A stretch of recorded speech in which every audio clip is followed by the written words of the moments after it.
Hello everyone, welcome to the video and welcome to the channel.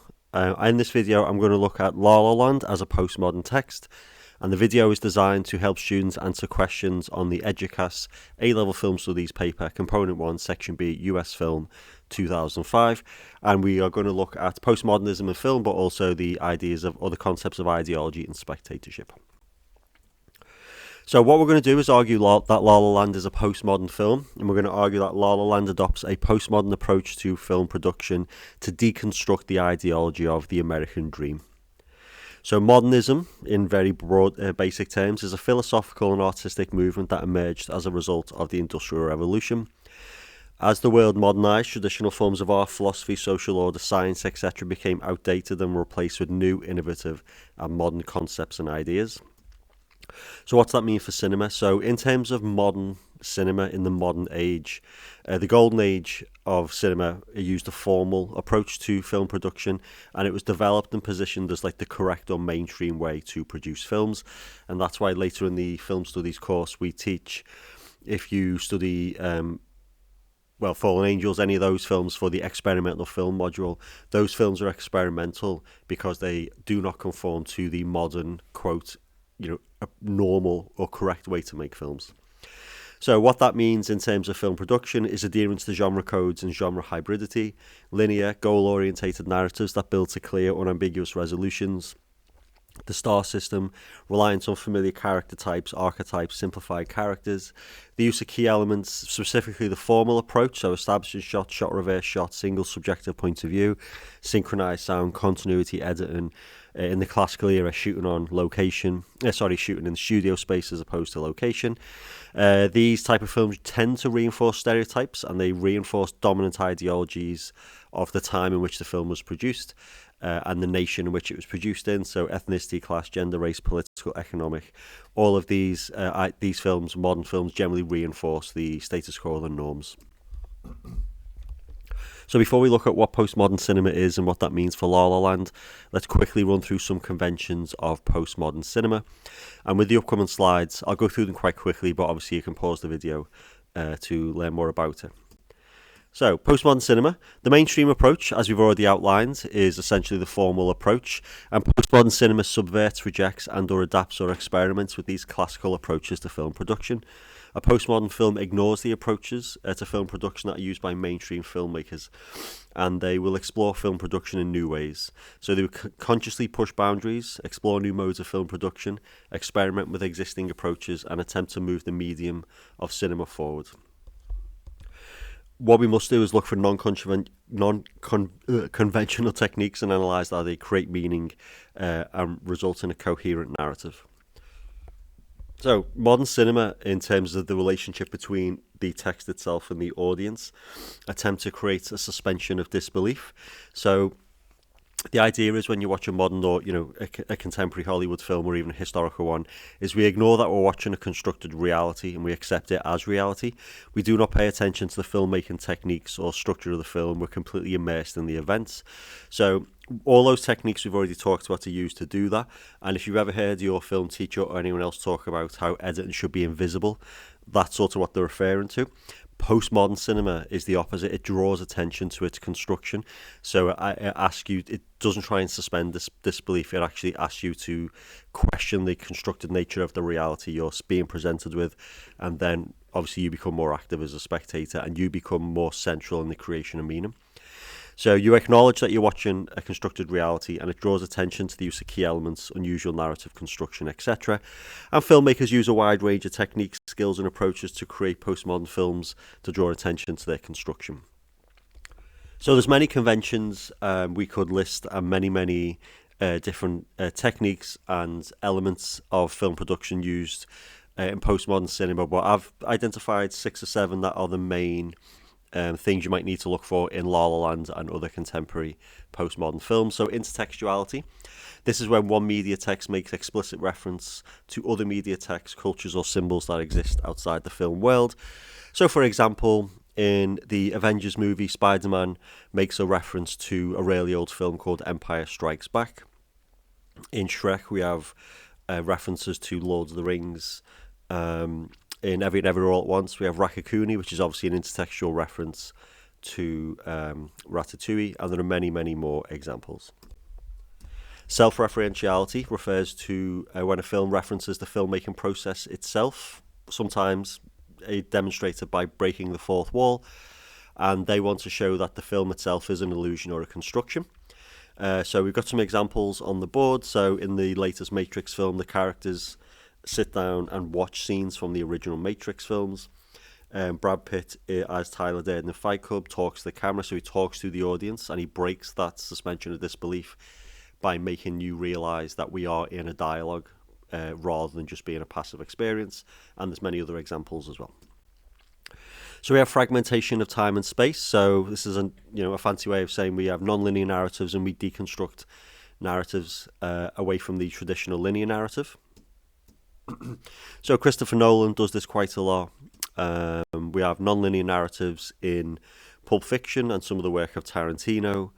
And the Rashomon effect, again, is another way to do that. We have homage. So when another media text is referenced in a respectful manner, paying respect to homage to another text. So you'll start to realise a lot of these conventions sort of overlap and are related. But homage is like an intertextual reference to another text, but it's done to pay respect. So there's some examples on the screen. We then have pastiche, okay, a light-hearted imitation that is designed as a joke but does not aim to poke fun. So things like the relationship between Buzz Lightyear and Zurg, that's obviously an intertextual reference to Empire Strikes Back, but it's not quite a homage, and it's also not mocking the Empire Strikes Back. It's a light-hearted, playful reference, and that word playful should stick in your minds when looking at postmodern cinema. It's a really good word to use to describe the approach the filmmaker they are playing with technique and expectation of the audience. Parody. This is an unflattering reference or repetition of existing media, so it's like a homage that pokes fun at or directly mocks the media. So parody films are their own genre, and Spaceballs is an example that springs to mind, which is actually mocking the Star Wars films. Very funny, well worth a watch, and we've got some other examples on screen right now. Non sequiturs. So this is a fancy word for randomness. Okay, so it's something that is shown or said that does not have any relation to what came before or after it, and it's often used to produce comedy. Non sequiturs give a sense of absurdity and randomness to a film.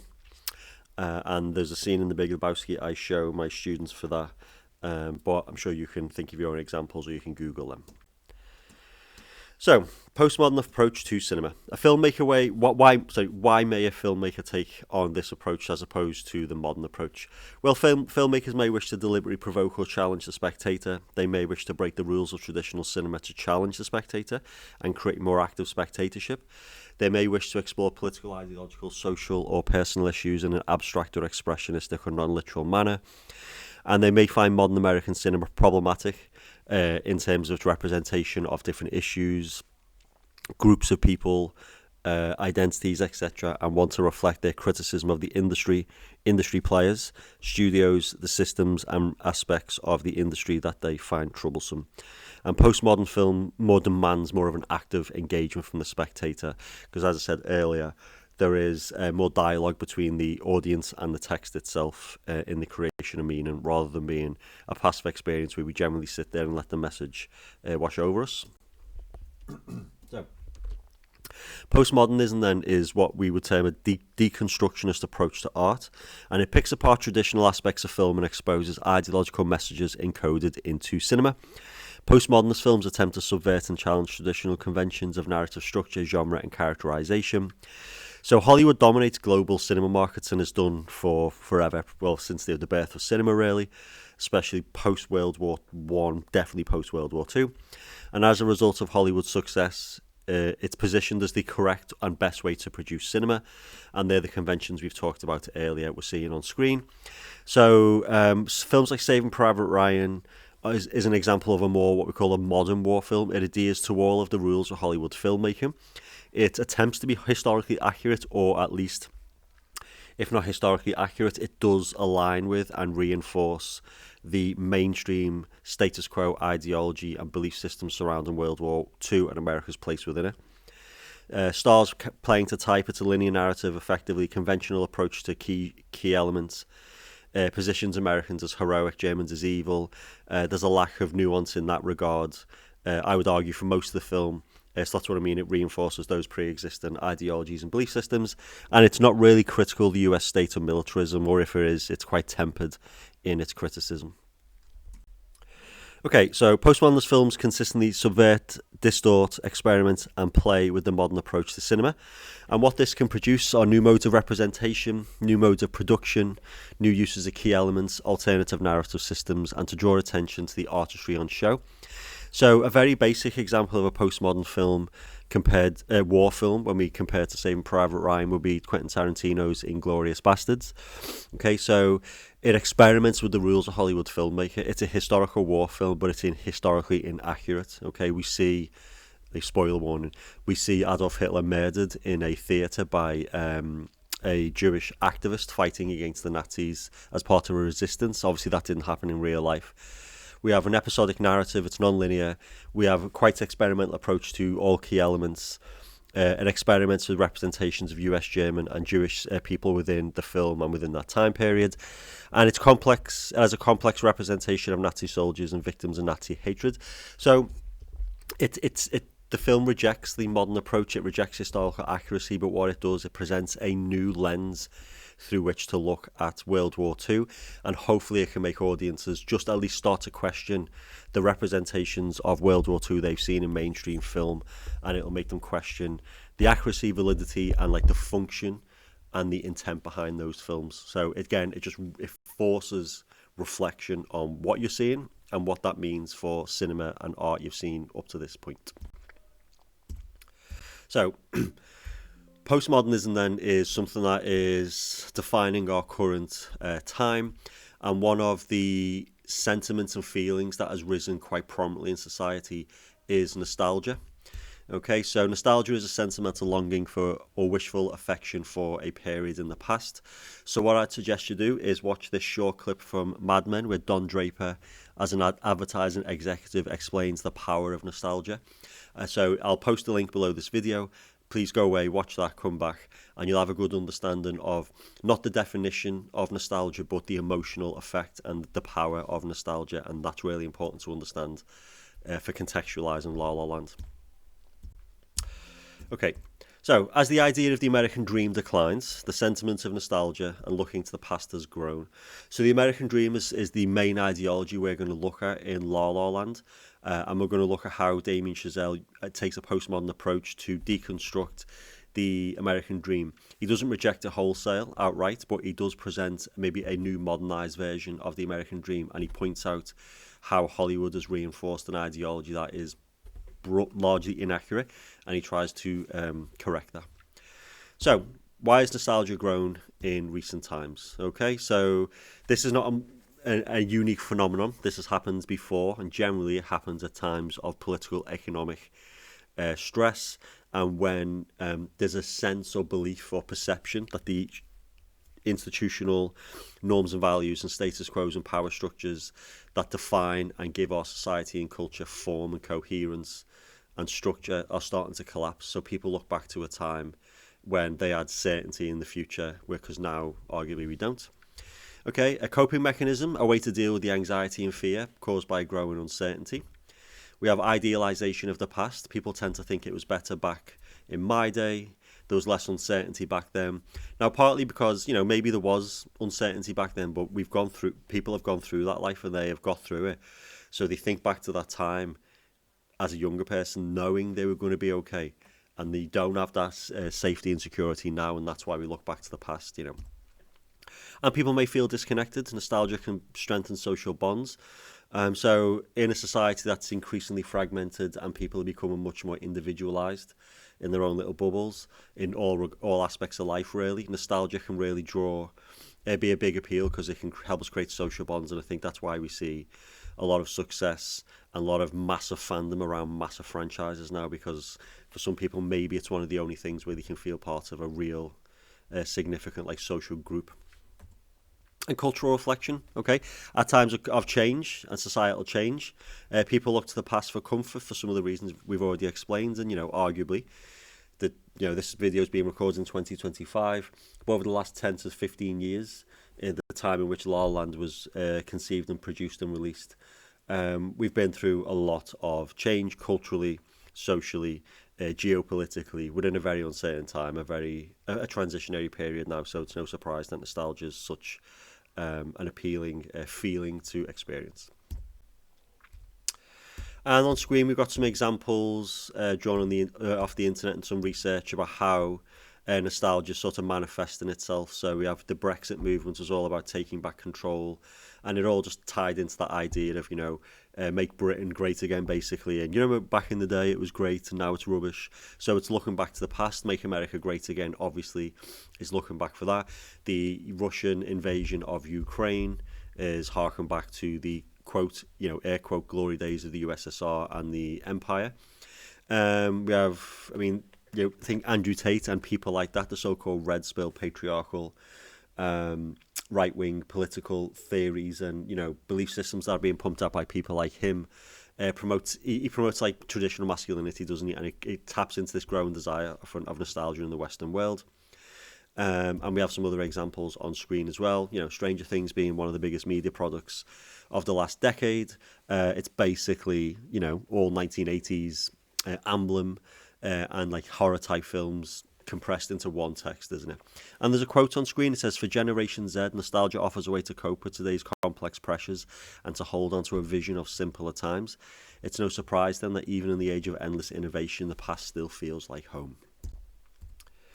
So let's talk more broadly then about American culture. So the 21st century has been defined by an increasing sense of political conservatism and a long for the golden age. In the UK, it resulted in Brexit and obviously the election of Trump in 2016 and 2024. And a poll conducted just before the US election in 2016 reported that, quote, 52% of Americans feel life was better in the 1950s. 72% of Trump voters believe this to be true. Now, one of the things we'll talk about in this video, in this analysis, is the role film and media play in these perceptions. If you look at American history in the 1950s, you can maybe see why some Americans may have this viewpoint. But what they may be disregarding are things like the HUAC, House of Un-American Activities Committee, the McCarthy witch trials, the constant threat of nuclear annihilation by the USSR, and many, many other things in American culture and global politics that would arguably make the 1950s not quite as ideal as people seem to think it was. And there was still a lot of tension and stress and pressure and anxiety produced in the time. The 1950s was termed the decade of anxiety. So, how true is this myth of the past we've got? And that's what we're going to talk about. So slogans like "Take Back Control," "Make America Great Again" suggest life was better in the past. And it's no surprise, or it's no coincidence rather, that the current era or epoch of American cinema, post 2011, 2001, and 9/11, etc., has all been looking back to the past. The superhero movies, Captain America, etc. All these movies really successful because they tap into something we used to love. And then you look at the marketing campaigns and the responses to La La Land's release we see on screen. La La Land makes musicals matter again, makes musicals great again, etc. So even like the people reviewing and even producing La La Land knew what this film was tapping into and why it was such this massive phenomenal success, both commercially and critically. So the clip I was just about to show was of Eric Butts, and it's a viral reaction to the Star Wars Episode 9 Revenge Rise of Skywalker trailer. And I play this in class, and I would recommend you watch it. And I thought, caveat, we don't watch this to laugh at Eric Butts. He's passionate about it, and he got a lot of stick online when this went viral, and a lot of people came to support him. The reason to show this is because if you look at the things he is excited about, it's not story, it's not plot, it's not characterization, it's not the meaning of the film. It is the nostalgic references or the intertextual callbacks to the existing franchise. If you watch the video, he says, "Is that Yavin? Oh yes, it's the Tantive 5. Oh my God, he certainly recognizes, as a Star Wars fan, that the Emperor's Throne is a throwback to the original concept art from the 70s. He gets quite excited when he sees the Millennium Falcon and other ships. He is traumatized at the idea of this familiar character, C-3PO, dying. he starts crying because we see this iconic Star Wars soundtrack remastered or reorganized, if you like, for a modern audience. He gets excited at Y-Wings, the throne room. He gets quite excited about that. So the point to make is that what appeals to Eric Butts about this film is not necessarily the stories and plotting characters and what the film is saying about the world. It is the intertextual references. So the pleasure comes, in short, from nostalgia, not the content of the film in any meaningful way. So we now get into La La Land. So as we say, the American dream is what's deconstructed in La La Land. So let's quickly run through what the American dream is for anyone who's not familiar. So the American dream is a foundational concept in American society and history. It argues that in the USA, anyone, regardless of background, gender, ethnicity, can achieve success through hard work and determination. Now, the American dream, and America's always been established since its inception as a place where you can come to escape oppression, like state oppression, things like that, and you can, make a life for yourself. But the American dream, as we understand it as an ideology, was sort of codified in the 1950s, in following World War II, and America's reposition as the global superpower. And again, that's what part of the many reasons why people hark back to the 50s. It's because that's when this pure idea of Americana and the American dream and what makes American exceptional was sort of created and reinforced and manifested itself. So it means opportunity for all, pursuit of happiness and success, freedom and individuality, romantic optimism, individualism. So these are the things that the American dream, in theory, offer. And I should point out, said earlier about the 1950s not being ideal. I forgot to mention that, it's ideal if you are, a white, upper working to middle class American. This was still a time of the Jim Crow laws. We still have massive racism enshrined in law in the United States. We have a lot of anti-LGBTQ plus legislation in place. So it is an ideal time for a very specific group. For everyone else in America, it was, let's say, less than ideal. Okay, so is it still possible? So what we did in class, we read an article from Forbes that argues that the American dream is still possible, but the traditional idea and concept of the American dream is either dead or didn't really exist in the first place. This is just evidence to show that the dream is in decline at best, or is just a myth, really. Okay, so if you want to read that, I'll post a link below this video. So let's get into the film. Okay. So I'm going to go through four conventions or aspects of the American dream, and we're going to look at how Damien Chazelle basically expresses them and whether he argues they're myth or are they reality in La La Land. So they're romantic optimism of the dream, pursuit of success and happiness, individualism, and we're going to look overall at what is myth and what is reality. Now, okay, so the American dream is a belief that anyone, regardless of the background, can achieve success. We've gone through that. So let's talk about Hollywood and its role in the creation and propagation of the dream. So Hollywood has amplified and spread the romantic optimism of the dream through narratives of hope, opportunity, hope and success. Hollywood protagonists often promote individualism, being rewarded for hard work, and Hollywood has positioned America as the place where anyone can achieve greatness.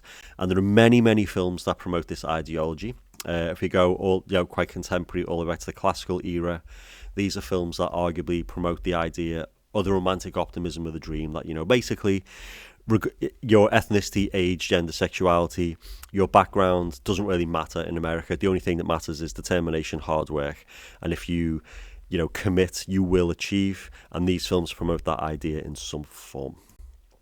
So, if we think about La La Land, so if you pause for a moment, or if you're familiar with the film, carry on. But if not, watch the opening musical sequence, literally from the second zero, to get the credits, get the tracking shots of the cars, the musical sequence, and I would say up to the audition sequence, and you can read the lyrics, and then we'll talk about how romantic optimism is expressed or dealt with in the film. So, when Richard Dyer, a film theorist, was writing about musicals, he says that basically the musical sequences in films have a very different ideological function than the narrative non-musical sequences. So in short, musical sequences offer what he calls a utopian solution, i.e., the musical sequences represent a utopian, romantically optimistic view of the issue being expressed, whereas the narrative sequences, he called them the social reality, and they depict the reality of living in a society and dealing with the ideologies that are being explored in the film. So, for example, another musical we show to our students is Grease.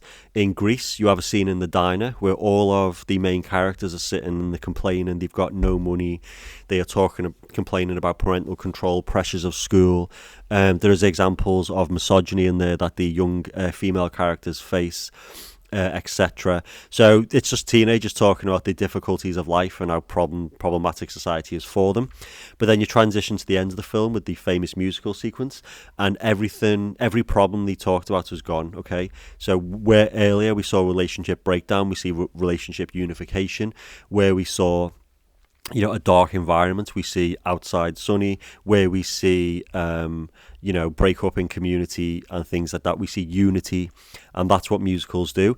And Damien Chazelle is using the musical genre to present the myth of the American dream in the musical sequences, and then the reality in the non-musical narrative sequences that follow.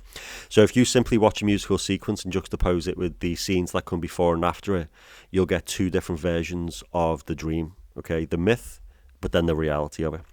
So if you come back to the slides, through the musical sequences, we see the utopian romantic dream of the romantic optimism of the dream. In the opening sequence, we see multicultural unity. Everyone of every ethnicity and gender and sexuality is identified, and everyone's wearing pretty similar clothes, and everyone's dancing in unison. We see sunny, bright, beautiful Los Angeles or Hollywood, high key lighting. It's fast and kinetic and fun, and the lyrics reinforce the optimism of the dream. Summer Sunday nights, we'd sink into our seats right as they dimmed out all the lights. A technicolor world made out of music and machine. It called me to be on the screen and live inside each scene. Without a nickel to my name, hopped a bus, here I came. Could be brave or just insane. And then the female singer talks about how that boy she was with in the cinema will one day see her on the screen. So he depicts the American dream in the sequence, Chazelle, as real and achievable, but he also criticises the simplistic, unrealistic version that has been promoted via Hollywood, musicals in particular, in the next scene. Okay, so in the next scene, we see the social tensions or reality. When the song ends, the reality of the dream is shown.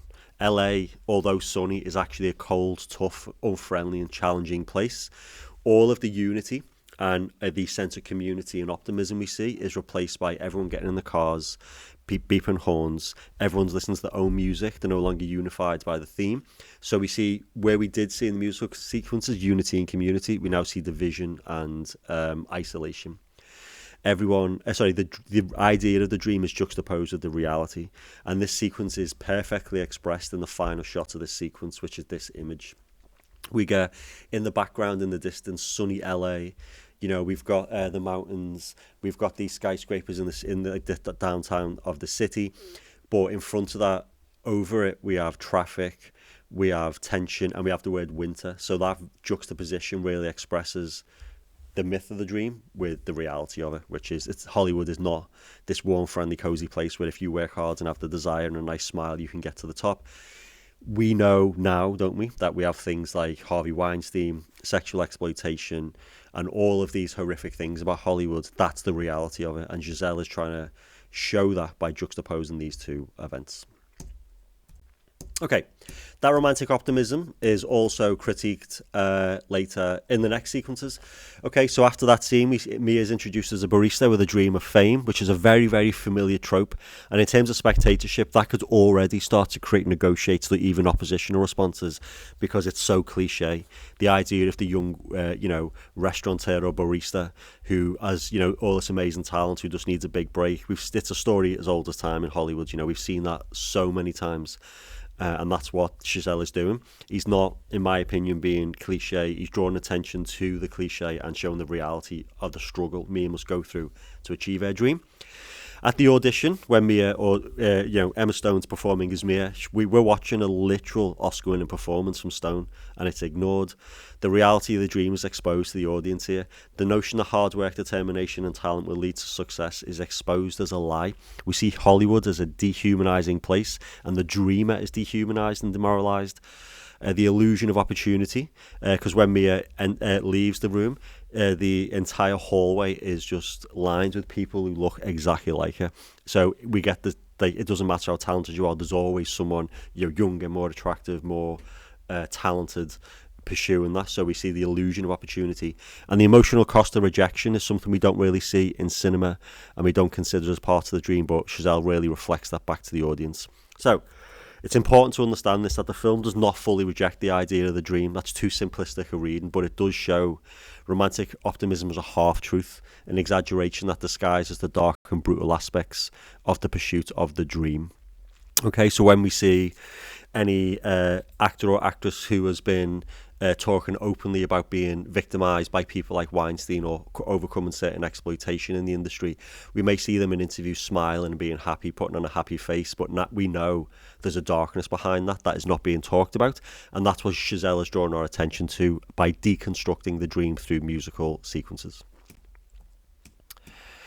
Okay, so if you talk about responses, okay, preferred response. Now, the preferred response is to understand this, okay? So Chazelle said he wanted to create an old-fashioned musical that was grounded in reality where things don't always work out, okay? So there's some information on the board, like technical analysis that will help you explain that in an essay. I'm not going to read it, so if you want to take those notes, pause it, and make your notes, and then carry on. Okay. The pursuit of happiness and success. Okay, so the American dream often emphasizes that hard work and determination can lead to personal fulfillment and professional triumph. So in La La Land, how does it reinforce this? Okay, both Mia and Sebastian embody this by relentlessly pursuing their artistic goals despite setbacks. Mia faces countless rejections at audiences, while Sebastian struggles to keep his pursuit of jazz alive in a world that favors commercialism. Their journeys echo the rags to riches narratives where dedication pays off, as seen when Mia lands her breakthrough role and Sebastian opens his jazz bar. However, we also see the other side of this dream, this convention of the dream. So what I'd recommend is you watch the conversation where Mia and Seb have their first disagreement and then come back to the video. Okay. So the most poignant criticism of the dream is expressed via the deterioration of Mia and Seb's relationship. Their pursuit of individual success drives them apart. So scenes like Seb missing Mia's one-woman show, Seb compromising his vision to join pop band The Messengers, which is the cause of the argument with Mia, which ultimately that's the beginning of the end of their relationship, and their argument over Seb joining the band. It causes tension in their relationship and ultimately leads to its end. La La Land suggests that pursuing your passions and success means other aspects of the dream must be sacrificed. There is little time for love, companionship, family or romance if you are pursuing the ultimate success. Seb joins the Messengers. It reflects how people have to sell their souls or compromise their own happiness if they are to pursue the dream. And the significant cost both characters play to achieve their dreams leaves their success feeling hollow, compromised and unfulfilling. So, La La Land critiques the pursuit of passion and success or it presents it as a double-edged sword. It acknowledges the allure and occasional payoff of chasing your dream, but insists on showing the flip side, isolation, compromise, and the nagging question of whether the destination justifies the journey. The film doesn't reject the pursuit outright, instead it complicates it, offering a sobering lens on an ideology often sold as a straightforward triumph. So, in short, the Hollywood dream tells us you can work hard and you can pursue success and happiness and achieve them. La La Land seems to be suggesting, well, you can have one of them, okay? That you have to sacrifice one or the other. You can't really have both. And we will come back to that at the end of this analysis. Okay, so let's talk about this myth versus reality. So La La Land's nostalgic and intertextual references to Hollywood's golden age musicals juxtapose against the modern day struggles, and it reflects the tension between the American dream and contemporary reality. So one example, Mia's been sold the dream. Her audition in this final shot reflects this harsh reality. Hard work and talent are not enough. There is intense competition. Not everyone can achieve the dream. Okay, there's only so many lead actor roles in Hollywood and only so many actors can take them. Everyone else will fall by the wayside, and that's a reality that the dream doesn't really, or Hollywood historically doesn't convey. There's always someone younger, more beautiful than you, and I think that's emphasised in this shot. We have on the left, as we look at the image, the younger, more, let's say, arguably traditionally attractive young woman. we have Emma Stone in the middle, and we have someone who is, older than both. So by positioning Mia in the middle, I think one of the things Chazelle's doing is showing that this isn't, the dream is like a young person's game, really, and Mia, this is like a last shot, and if she doesn't do it now, and Seb doesn't do it, they're not young up-and-comers anymore. So this is the last chance, and it shows that, another critique of the dream, or the expression of the dream. So I'm just going to run through a few other examples or points you could use in your essay to talk about this. So Hollywood, Los Angeles is shown to be a land of both opportunity, but also a graveyard of broken dreams. The Lovely Night musical sequence is a classic musical moment. They fall in love in a utopian manner. So that musical sequence is the utopian idea of, you can find love and romance and happiness while pursuing success. But if we pay attention to later in the film, this same location is also the location of the breakup. The reality of the dream forces them apart, so that's very important. Seb is a jazz purist, but he is made to compromise and sell out by joining a commercial pop jazz group. So that's something you have to talk about as well, is the compromise and the human or psychological cost. And then finally, Mia writing her own show reflects individualism. Okay, so in the Golden Age musicals, this would be a triumphant moment, the completion of her dream. So in the classical era, this would be the resolution of the narrative. And then, after the film, she goes on to have a huge career. However, the show's a flop. The reality is that success is not guaranteed. The indifference to her play reflects how LA is a graveyard of broken dreams. Okay, and in the final sequence, so you can go away, watch the finale, the big musical sequence with Seb and Mia running through their mythological life together. So, in the end, Mia and Seb achieve their dreams, but their individualized goals pull them apart. This suggests that the American dream requires sacrifice, love, and companionship. The film's ending challenges the idea of the American dream and allows people to reach complete fulfillment. The ending sequence shows the utopian myth and the American dream, but this is quickly juxtaposed with the social reality of the dream. So when it comes to responses, a strong oppositional response that has come up a lot and I've seen online, and I think is totally justifiable, are the following. Spectators may feel a film is cliched, predictable, and pretentious. They may find... a lot of spectators heavily criticise the amateurish singing and dancing of Stone and Gosling, but I think this is the key argument, really. From a feminist perspective, when we see Mia's family, home and child in the reality, the child is a girl and Mia's part of a nuclear family. So they would criticise the film, say the American dream also contains oppressive structures and women are harmed by it in this sense. And then you take that critique further. If you look at the dream sequences where we're presented with the utopian dream of their life, where they're living in Paris and everything's going well for Mia at least, the baby gender's changed to a boy. And a lot of feminist critics would argue that shows that in the utopian myth of the dream, a boy and a nuclear family is positioned as part of the dream. And in reality, having a female child is not the ideal. So there's a lot going on there. But ultimately, it can be argued the film does let itself down at the end by reinforcing a patriarchal ideology through the utopian depiction of Mia's life.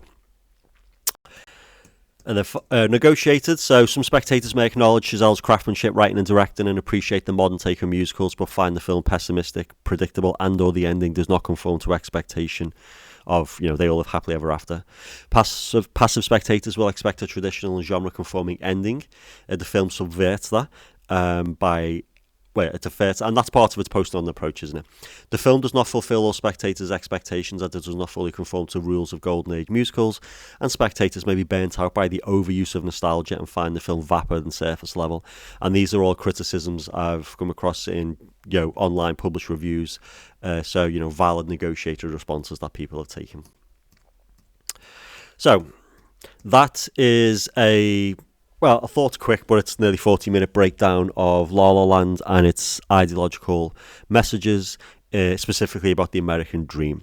Now, there is a question on the screen And we've got a little essay plan to help students practice essays and develop their approach, not only this question and writing about postmodernism, but like writing about film essays as well.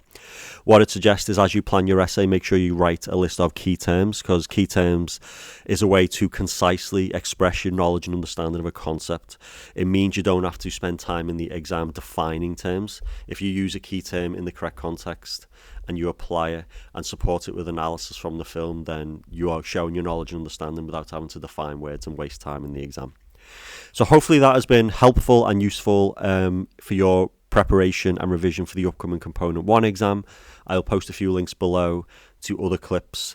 And if anyone would like any videos made on any of the films you study for your film studies course, please drop me a comment. And if I teach those films or I have resources on them, I'll endeavour to do that. But if not, thanks for watching, and I'll see you next time.